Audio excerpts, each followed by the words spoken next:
Dito ako sa Lubao, Batangas. At ito ang 20-footer container. Tapos na.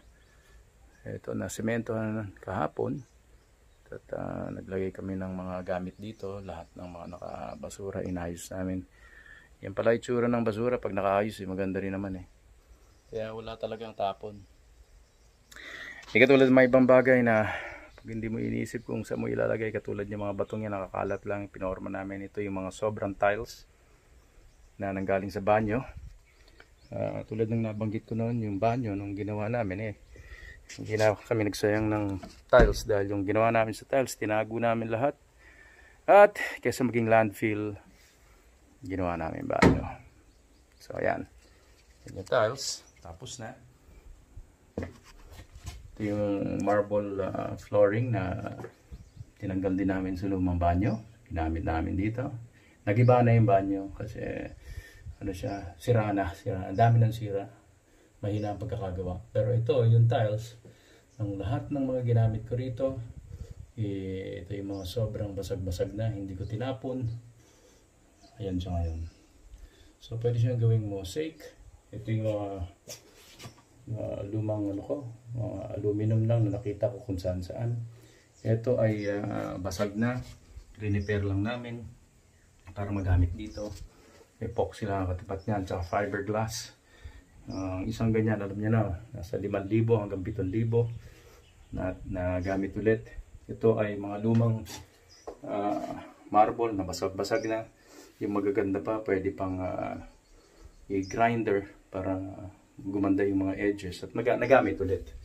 So, matinong naman siya, hindi pa nahuhugasan.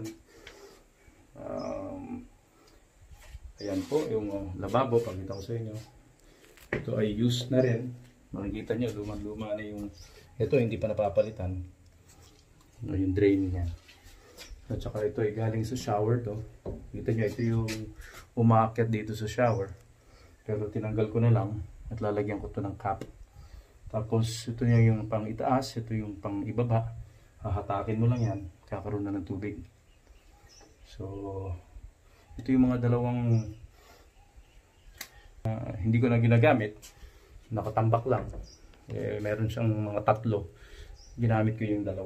Siyempre hindi ko ginamit yung 3, hindi ko na alam saan lalagay yung 3, parang hindi balansyado. So ito na naman ay mga used tiles, yung ginamit ko dito sa flooring. Yun din yung para dito dahil makapal yung kanto nito para mas maganda tignan kaysa sa regular tiles na manipis lang. Okay, itong soap bago yan, hindi yan used. Siyempre, dapat bago, di ba? Ang ginawa naming tubo dito sa ilalim, ibang J-valve. Yun ang ginamit namin. Bibili yan sa lahat ng hardware. Okay, yung mga P-trap na tinatawag. Pwede naman gamitin yung ganyan kapal. Kinapalan ko na para hindi nagbabara. Madalas kasi ito nasisira yung mga regular na P-trap. So nabibili yan sa hardware. 3. Pwede mo gamitin ng 2 pero gusto ko 3 para makapal-kapal. Alright. Hanggang sa ilalim naka-tile. Para hindi na kailangan ng takip. Pwede nilagyan ng takip dito para matakpan to. Ito pipinturahan pa rin ito ng puti para hindi siya orange. Pero pwede rin ganyan.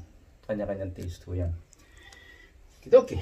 So, ano pa ba? Ito, lalagyan namin ng bintana ito. Sana nga mas malaki. Nasa design na lang ninyo kung ano gusto nyo. Para nakikita yung likod. Habang kayo naliligo dito. Wala naman tao dyan. Kaya pwede ka mag-shower na walang makakita sa'yo.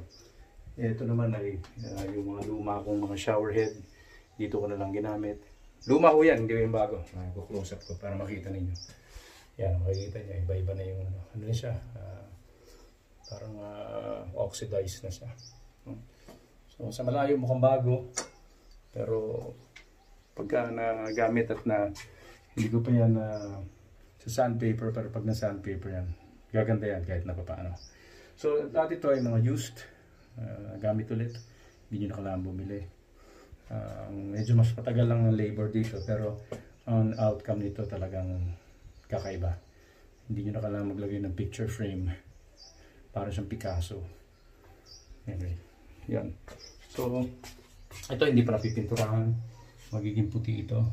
Hindi ko naman ginawa lahat na puro ganyan kasi parang masyadong overwhelming na kung lahat. So nagtira ako ng isang pader. Isang pader lang yan. Isang pader lang ng blanco. Pwede kong pinturahan niya ng white. Okay? Okay, bahala kayong bala. Kung mamili kayo ng kulay dito, kung gusto niyo, pwede rin cream. So, kanya-kanyang ano yan, choice. Kung gusto niyo ng blue, gusto niyo ng brown, green, cream. Ito, maganda rin to. Pwede rin white.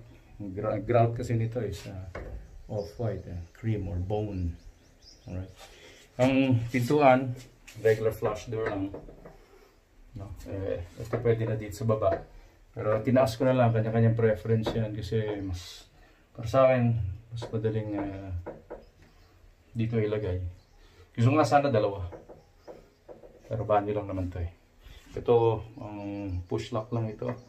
Walang susi. May isa lang ang susi dito. Yung aming holder nga pala, tissue holder. Dalawa din. Minatch ko na lang dito. Dahil nakanulat to eh. Nakatambak lang to. So, kesa siya nakatambak, at least nandiyan dyan. Talagang hindi ko maubusan ng toilet paper. Okay, labas tayo. Dito sa likod, simple lang siya. Just a regular flush door. Pwede kong pinturahan to. Lagyan ko ng linseed oil or varnish. Tapos lagyan niyo ng ibang kulay kung gusto niyo. Gusto niyo puti rin. Kanya-kanya na ho yun. Okay. So sa labas yun ang itsura. Palitadahan na lang para makinis siya. Bipinturahan na lang ng puti or pula para mag-match dito. Okay din naman ng puti kasi may mga puti ito. Kanya-kanya ho yun. No? Yan. So nasa design na lang ninyo. There you go. Ito yung upuan na ginawa ko na nasira. Nasa isang video ko to eh kung paano ko ginawa. So very handy siya. Oh. Very stable. Maybe not as stable as the original, but at least hindi siya tapon. Reused. Pakita ko sa inyo dito sa likod.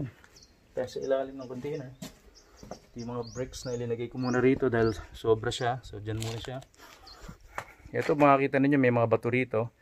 Dahil itong mga batong ito ay gagawin kong harang sa ilog na maaring magkaroon ng tinatawag ko ilog dito eh.